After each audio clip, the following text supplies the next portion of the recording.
Alright, going through the tons of folders and folders I have of documentation to substantiate everything that I say. Here's the Journal of Medical Ethics. I would consider that a pretty credible group of individuals there. It says children in care are social workers abusing their authority. Senator, DHHS gave false budget information.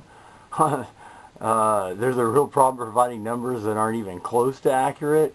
Slap my mouth and feed me chitlins. CPS lie across the nation. This agency is packed full of pathological liars and sociopaths.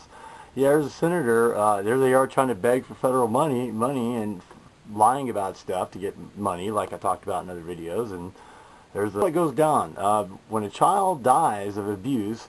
What are the first things that one hears in the news media from Child Protective Services?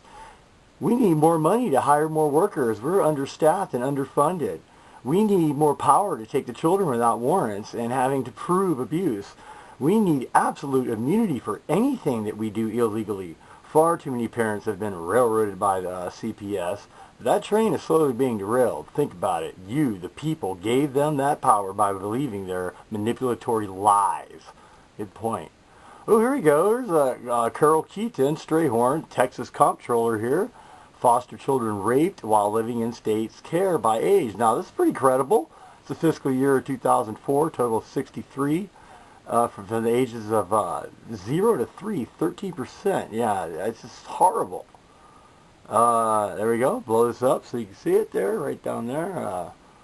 Sources, the Texas Department of Family Protective Services and Carol Keaton Straighton, Texas comptroller. This is her exposing what goes on in where these foster kids wind up after CPS grabs them from good parents.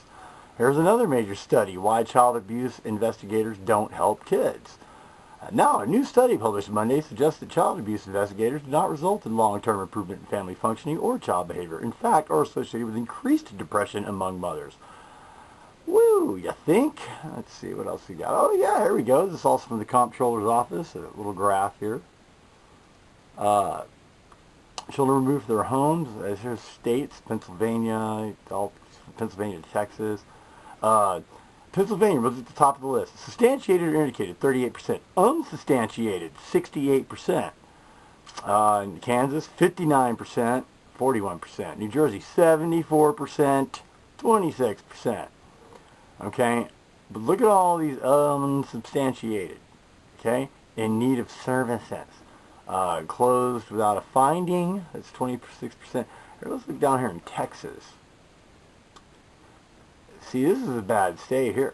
Substantiated or indicated removed from their homes. Okay, so there's a graph there.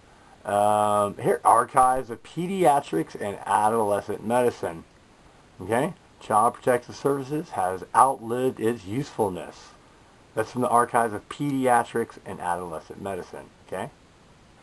Actual handbook for the Texas Department of Family Protective Services is a handbook. Purpose, objectives, their family group decision-making strategies. All this is their whole handbook on how to grab people's kids. Let's see. Look at this. Physical abuse. The state 160. Parents 59. Sexual abuse 112. The state. Look at that. Neglect 410. The state to 241. So fatality 6.5 under state care and CPS cases.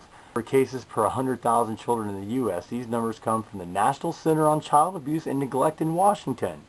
Recent numbers have increased significantly for CPS, perpetrators of maltreatment. Physical abuse, CPS 160. Parents 59.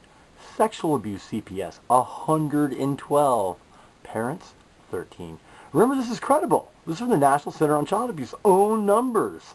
This is not me making this up. This study found thousands of children already in foster care who would have done better had child protection agencies not taken them away in the first place.